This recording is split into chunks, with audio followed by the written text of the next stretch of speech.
घटोत्कच, जीवन से बहुत निराश लगते हो। कल संध्या ही आए और आज सुबह ही आ गए हमें ललकारने।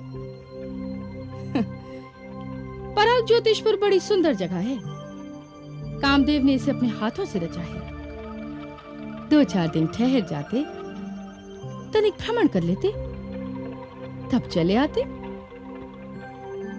वैसे भी पराग ज्योतिषपुर के वासी अतिथि सत्कार में बहुत प्रसिद्ध हैं। स्थान ग्रहण करो।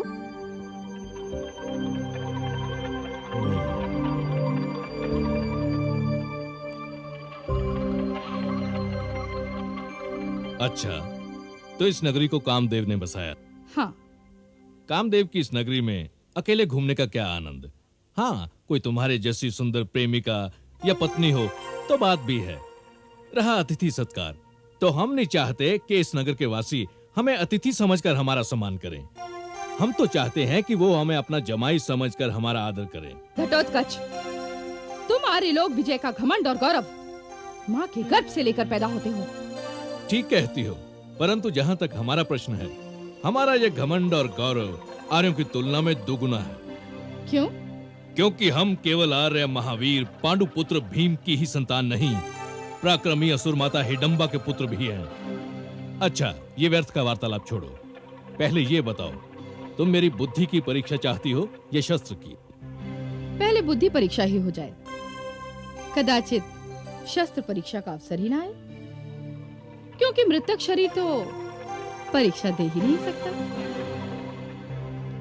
पूछिए, कोई भी प्रश्न पूछिए। यदि मैं उत्तर ना दे पाई तो अपनी पराजय स्वीकार कर लूंगी। तो फिर ध्यान देकर मेरा प्रश्न सुनो। मैं तुम्हें एक कथा सुनाता हूँ, जो कथा के साथ एक प्रश्न भी है। तुम्हें उसका ठीक उत्तर देना होगा। मैं तैयार हूँ। कुछ समय पहले एक बहुत कामुक प्रवृत्ति का व्यक्ति शरणद्वीप में रहता था। वो एक वैश्य पर मोहित हो गया। वैश्य भी उस पर मर मिटी। दोनों ने विवाह तो नहीं किया, किंतु उनके अनैतिक संबंध से एक पुत्री का जन्म हुआ। वैश्य तो वैश्य ही थी। पुत्री के जन्म के पश्चात उसका संबंध किसी और व्यक्ति से हो गया और वो उस व्यक्ति के साथ भाग गई। फिर क्या हुआ? उस कामुक व्यक्ति ने वैश्य से जन्मी उस पुत्री को पाल पोस कर बड़ा किया। बड़ी होकर वो युवती सुंदरता में अपनी माता से भी आगे निकल गई। इतनी अधिक सुंदर कामिनी युवती को अपने ही घर में पाकर वो कामुक व्यक्ति उस पर आसक्त हो गया। मैं सुन रही हूँ। उस कामुक व्यक्ति ने उस कन्या से कहा, वो उसकी पुत्री नहीं, उसके पड़ोसी की कन्या है, जिनकी मृत्यु हो चुकी है। उसने तो केवल उसको पाल पोस कर बड़ा किया है। वो युवती उस कामुक व्यक्ति के झांसे में आ गई और दोनों में अनैतिक संबंध हो गए। इन संबंधों के फल स्वरूप उस युवती ने एक बालिका को जन्म दिया। और अब मैं अपना प्रश्न पूछूं? पूछो। जिस बालिका ने जन्म लिया, वो उस कामुक व्यक्ति की पुत्री थी या दोहित्री? पुत्री। पुत्री? तो फिर उस बालिका की माँ उस व्यक्ति की क्या थी? पुत्री। दोनों पुत्रियां? ये कैसे संभव है? दोहत्री। किंतु एक कन्या एक ही समय में पुत्री और दोहित्री दोनों तो नहीं हो सकती।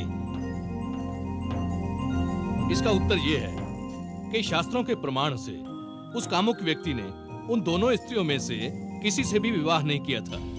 इसलिए उससे उत्पन्न होने वाली संतान से उसका कोई संबंध नहीं बना। तो फिर पुत्री या दोहित्री का तो प्रश्न ही नहीं उठता।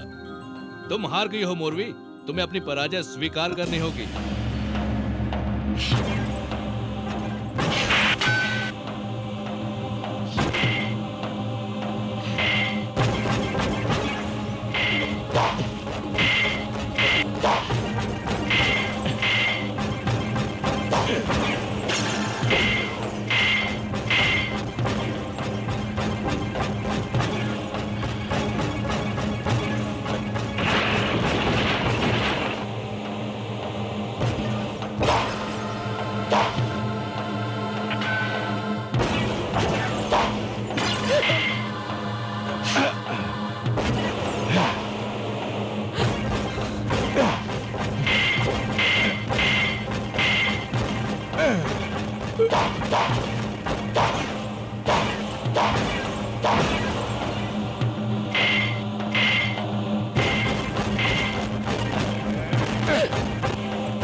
यदि मेरे तायाश्री श्री कृष्ण ने तुझसे विवाह करने की आज्ञा न दी होती तो आज मैं तेरा वध कर देता, क्योंकि तूने इतने नवयुवकों को मौत के घाट उतारा है कि तेरी हत्या करना कोई पाप ना होता।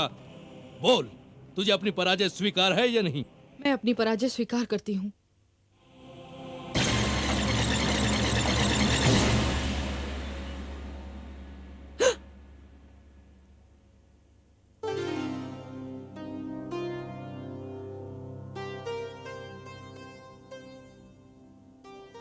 आज से आप मेरे स्वामी हैं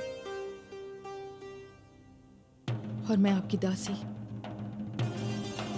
मुझसे विवाह करके मुझे कृतार्थ कीजिए।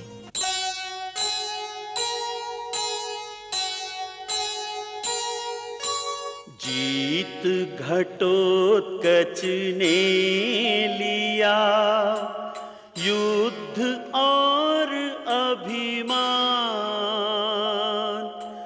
हार गई तब मोरवी किए समर्पित प्राण, किए समर्पित प्राण।